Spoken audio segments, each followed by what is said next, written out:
Abençoa essa noite, Pai. Glorifica e exalta o santo nome pela vida dele, Pai.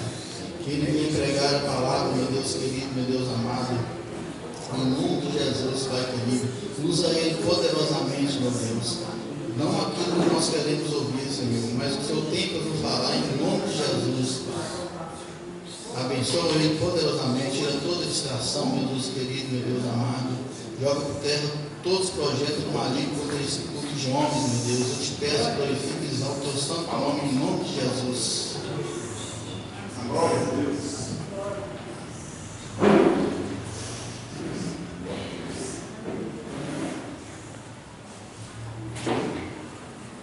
Boa noite a todos. A paz do Senhor Jesus. Amém? Irmãos, quando a irmã Lucilene me fez o convite para estar vindo aqui ministrando uma palavra no culto dos homens, ao mesmo tempo eu senti satisfação, mas ao mesmo tempo as pernas tremeram. Porque, irmãos, é um desafio. Porque quando você vai ministrar um versículo da Bíblia, amém, mas um assunto tão complexo, que é a saúde do homem, que o tema que eu vou pregar aqui é a saúde do homem à luz da Bíblia. Então é muito complexo. Eu em casa, assim, eu quebrei a cabeça fazendo um esboço, um norte, para fazer essa ministração. Mas ao mesmo tempo eu pensei em Moisés. Não tem coisa mais complexa que Moisés, que Deus colocou na mão de Moisés, um homem gago, para conduzir uma nação inteira à terra prometida. Então eu disse: eis-me aqui, Senhor. Amém? Irmãos, eu não tenho uma palavra específica aqui não. A gente vai falar um versículo da Bíblia durante a ministração, né? Mas dentro da ministração eu quero fazer 2 comentários aqui, né? No nosso meio, não estou dizendo meio aqui, não todos os homens, mas muitos homens têm uma visão equivocada do reino de Deus com relação à cura e à doença. Como por exemplo, a pessoa ela toma um remédio para dor, ela está sentindo uma forte dor de cabeça, e aí a pessoa se automedica com um dipirona, um paracetamol, né? E a dor vai embora. Só que aí vem a dor de novo. Chega momentos que um dipirona e um paracetamol não vai fazer o mesmo efeito de antes, e a dor persiste. Então, no caso, a pessoa o quê? Vai consultar. Aí a pessoa consulta com o médico, né? O homem, por exemplo, consulta com o médico, e aí o médico receita o remédio para melhorar aquela dor que está insistente, mas por precaução ele transcreve um eletroencefalograma para saber a causa daquela dor persistir. Só que quando chega em casa, ele não toma o remédio, ele não vai fazer o exame, ele confia: Jesus vai me curar, Deus vai me curar. Aí não toma o remédio, não faz o exame. Aí quando cai numa invalidez, de quem que ele coloca a culpa? Em Deus. Aí fica aquela revolta: Deus não me curou, Deus não me curou, e muitas vezes cai numa depressão e até se afasta da caminhada com Deus. Então é uma visão equivocada, não é? E outro detalhe também, uma coisa que muitas vezes em palestras é o carro-chefe desse Novembro Azul, com respeito ao exame da próstata. Os homens, muitas das vezes, mitos e tabus. Existe assim um certo machismo quanto a isso. E muitas vezes é devido ao homem cristão. Muitas das vezes, ao invés de ouvir a voz do Espírito Santo, ouve a voz de um amigo lá do mundo. Para que isso? Para que fazer isso? Aí vem com aquelas piadinhas imbecis do tipo: já pensou se você se apaixona pelo médico por causa de um exame desse?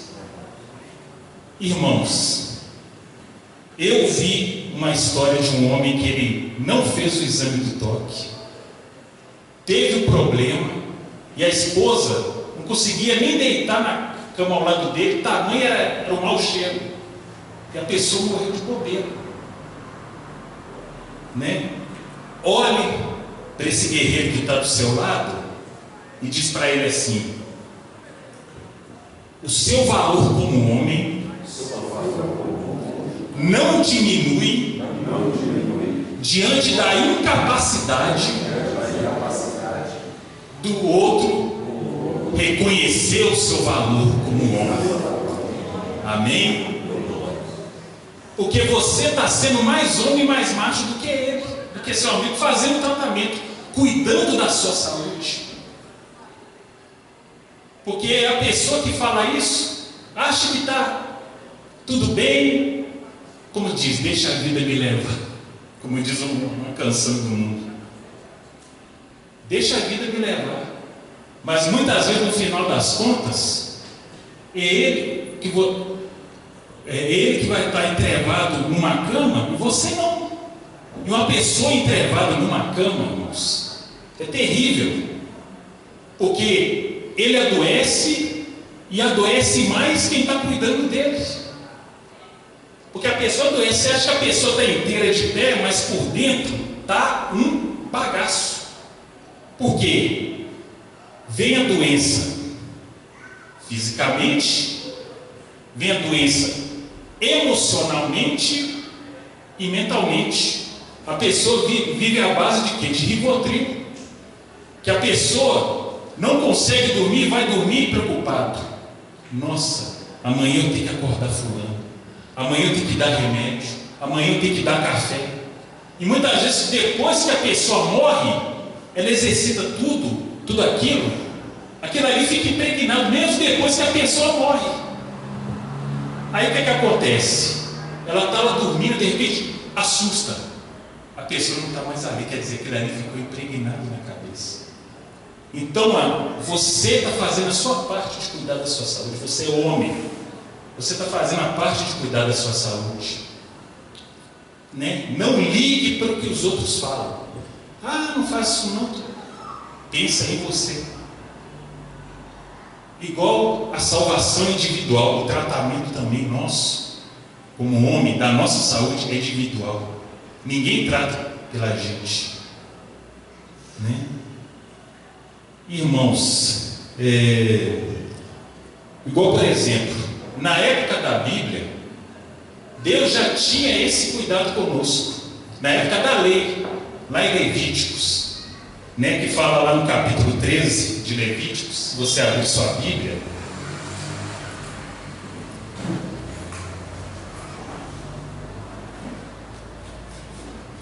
quem achou diz amém.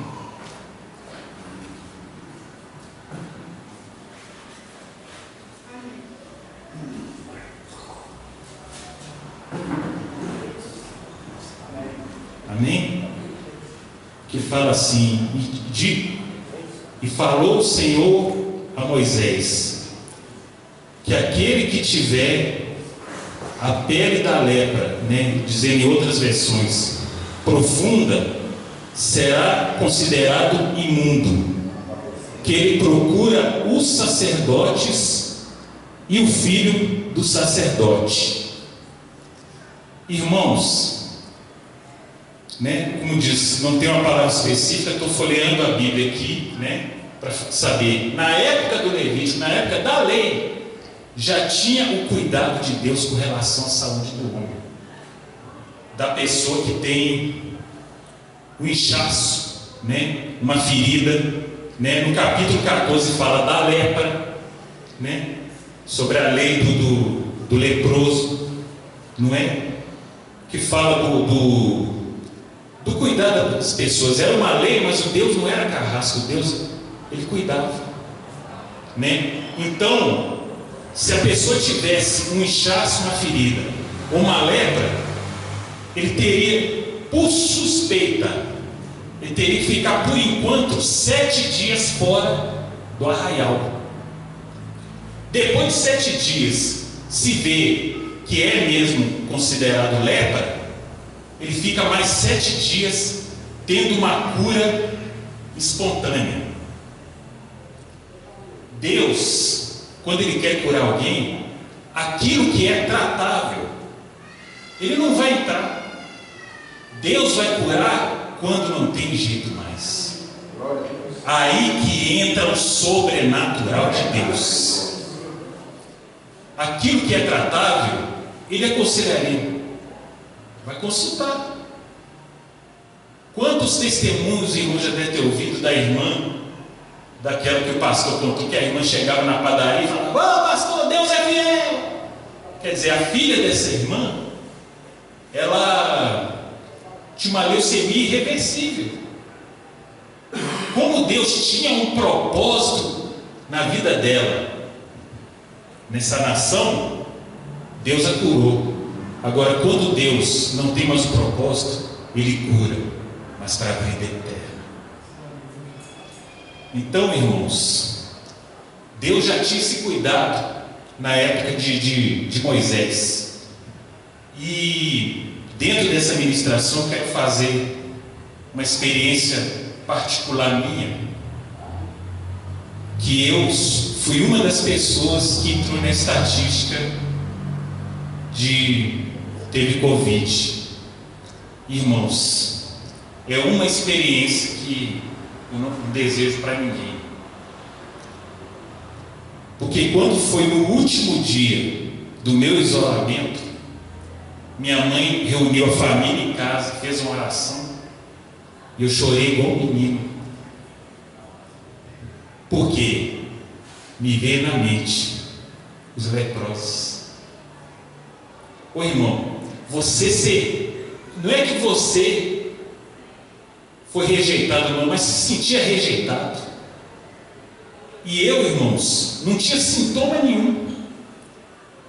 Simplesmente a gerente do posto que eu trabalho, porque eu faço o mesmo serviço da irmã Lucinete, eu sou ACS, sou agente de saúde. O mesmo serviço que eu trabalho, pedi para todos os funcionários fazerem o teste de Covid, lá no pronto atendimento. E eu fiz. E o resultado deu positivo para a Covid. Fiquei 7 dias no isolamento, irmãos. E para o meu azar, na época que eu fiquei isolado, minha mãe estava fazendo aniversário. Irmãos, minha irmã que teve que dar o presente para minha mãe, para mim, e ainda escrever a carta: "Mãe, parabéns para você, te amo, feliz aniversário, mesmo que eu não pude te abraçar".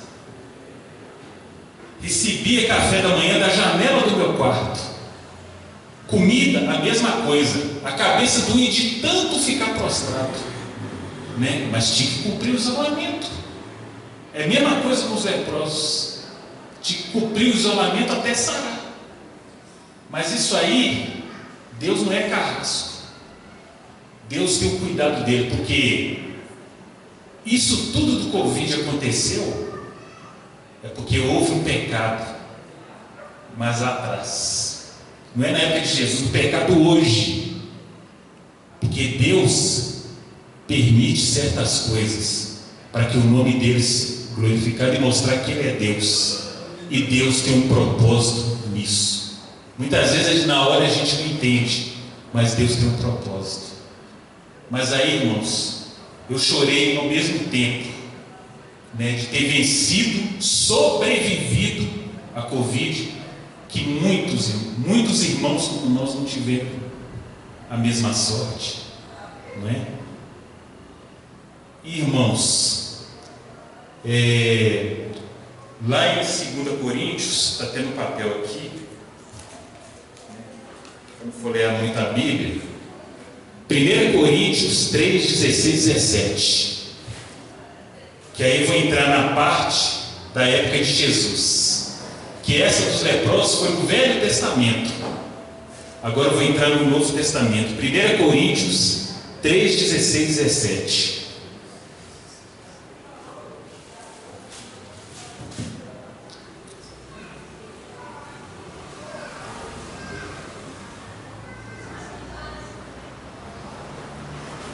Quem achou diz amém.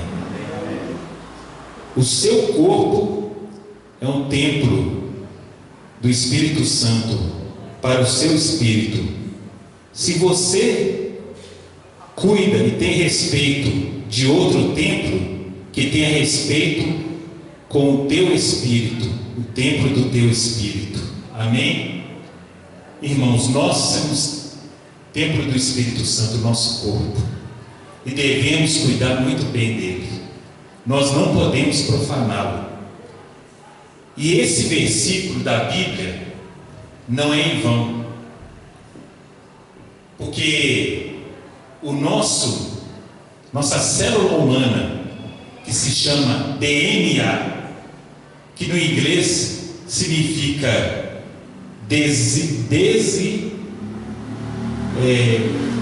desoxirribonucleico acid, significa ácido desoxirribonucleico. Tem as iniciais no formato YHVH,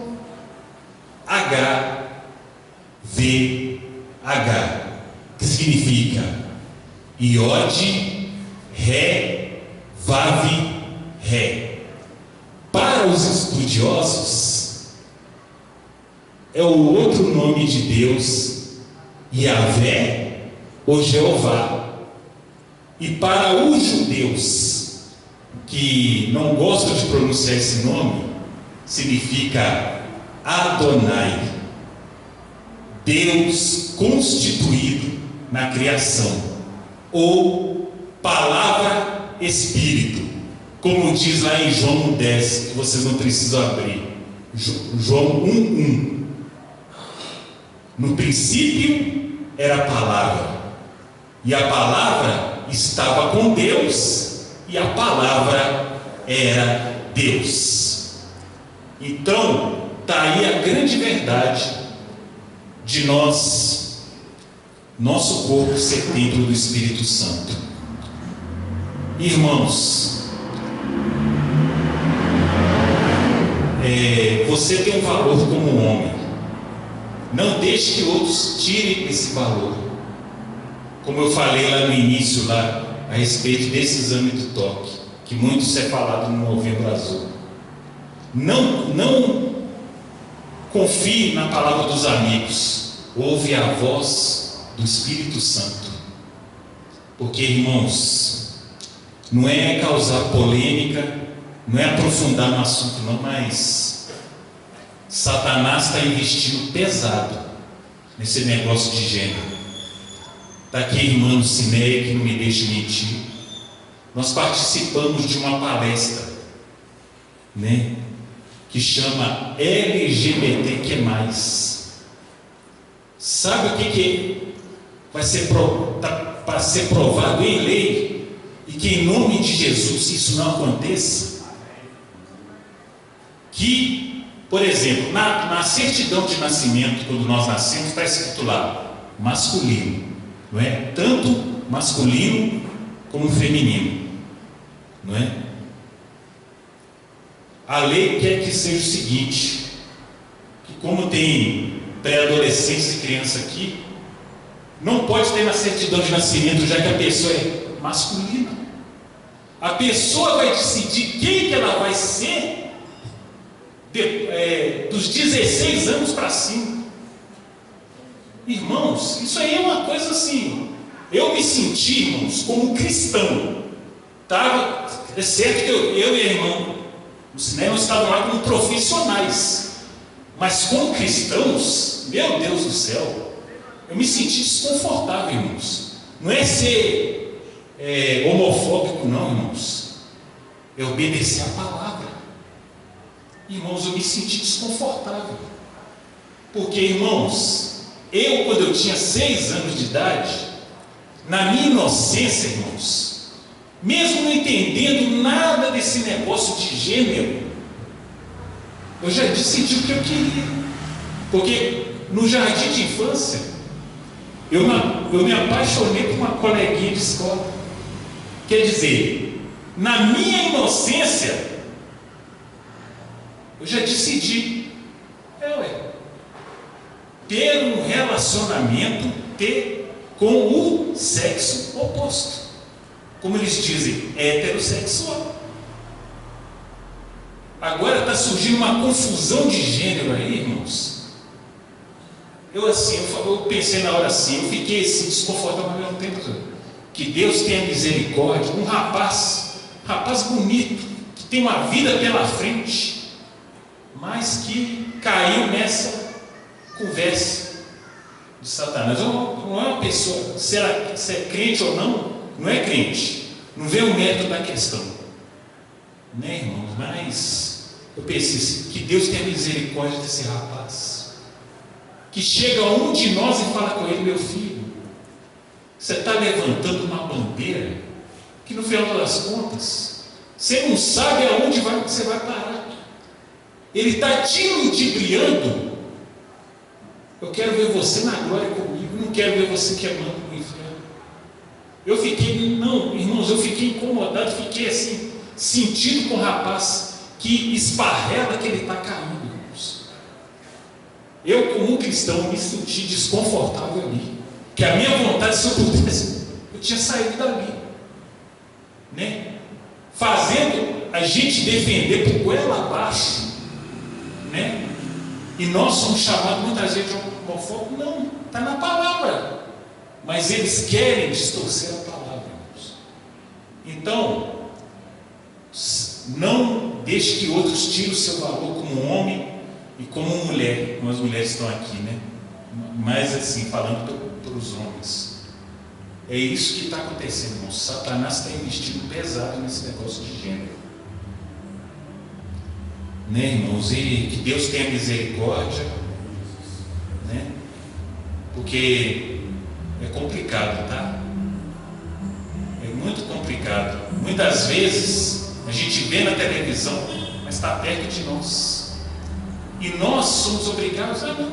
Tem que respeitar, claro, tem que respeitar. Só que respeitar é diferente de concordar, né, irmãos? Porque eu tenho na minha família pessoas assim, mas eu procuro respeitar. Agora, compartilhar aquilo que ela faz, não. Porque Deus ama o pecador, mas não ama o pecado.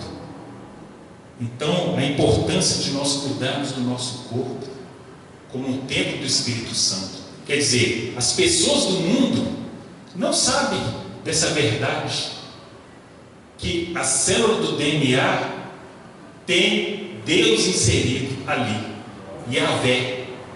Quer dizer, nós somos templo do Espírito Santo. Só que as pessoas lá de fora são criaturas, nós aqui somos filhos, né? Então, irmãos, é tabus que a gente cria, né? Igual, por exemplo, outros tabus. É uma coisa que divide opiniões. O homem cristão pode fazer ou não fazer academia. Irmãos, não tem texto bíblico que impeça o homem de ir na academia. Mas o homem tem que ter o quê? Zelo, resiliência e vigilância. Porque ele está ali para cuidar da sua saúde. Ah, mas a academia não é ambiente para o cristão. Para a pessoa que eu falo assim o seguinte: nós somos luz, não somos? Luz brilha em luz ou brilha nas trevas? Brilha nas trevas. Então, nesses lugares, a gente tem que ser luz, a gente tem que ser testemunho. Muitas das vezes, nós homens, nós temos que ter um cuidado com que roupa que vamos para fazer. Nós não vamos de terno e gravata e de calça aí também, irmãos, aí é exagero, né? Mas saber se vestir, saber se portar, né? Porque nesses lugares a gente vê nos outros o quê? A lascívia, a sensualidade. Então a gente tem que ministrar melhor os nossos olhos, né? Porque Paulo diz que o exercício do corpo de nada aproveita, né? Mas é uma forma da gente cuidar da nossa saúde. Porque, por exemplo, quem está falando aqui para vocês aqui, eu faço academia, irmãos, e para a honra e glória do Senhor. Para a minha mente, para o meu corpo, uma maravilha. Eu ficava assim, só trabalho, casa, ou durante a semana, igreja, mas muitas vezes, aqueles dias que não tem culto, vou para a academia. E aí, irmãos, para mim está sendo uma coisa saudável, né? Eu não vou ir na academia para ficar também marombado, não. Mas, por exemplo, o problema comigo que era a barriga diminuiu um pouco, né? Minha mãe sempre vê minhas fotos antigamente, eu era magrinho. Ela falava, olha como ele era magro, né? Irmãos, é muito bom o homem cuidar da sua saúde, deixarmos esse machismo de lado, porque Deus nos deu esse corpo para cuidar. Irmãos, eu fico assim triste de ver lá perto da minha casa. Olha só, eu tenho 51 anos, irmãos. Hoje que eu estou começando, né, depois de muito tempo, eu entreguei minha vida a Jesus com 32 anos. Hoje, aos 51 anos, e eu vejo muitos jovens lá do meu bairro entregar bebida. Muitos homens, rapazes novos. Gente, eles poderiam estar anos-luz na minha frente, né? Com família, com esposa. Hoje, aos 51 anos, irmãos, aqui, estou noivo. Dia 4 de janeiro de 2025, eu estaria entrando no time dos casados. Eles poderiam estar anos-luz na minha frente, mas não, foi entregue a bebida, foi entregue às drogas. E aí, se você vê lá, uns com a cara toda arrebentada, porque caem. Eu falei, meu Deus do céu. Aí muitas vezes eles clamam assim: ô Júlio, me leva para a igreja. Ah tá, eu levo. Vou marcar tal hora, assim você vai. Eles vão. Irmãos, a bebida já tem terminado. E aí Satanás, se aproveitando disso, treinou na cabeça dele: você vai na igreja? Para quê? Para quê? Aí tem que esperar acontecer alguma coisa de pior para ir procurar Deus. Quer dizer, ao invés de vir pelo amor, está vindo pela dor. Então, irmãos, é a importância de nós, homens, cuidarmos da saúde, né? Não ligar para conselho de amigo. Você que sabe do seu valor, você que sabe da sua saúde. Porque na hora que você estiver entrevado numa cama, não é amigo que vai te ajudar. Não é. É a sua família. É a sua família que vai te ajudar e te ajudando, se desgastando. Porque não é fácil você um dia você cair numa cama. Glória a Deus que cada um de nós ainda está de pé, né? Quem está de pé, cuide que não caia, né, irmãos? Irmãos, eu agradeço pela oportunidade.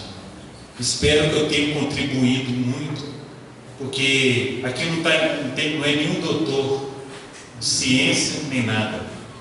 Aqui é somente um instrumento de Deus debaixo da obediência dele. Amém? E com Deus.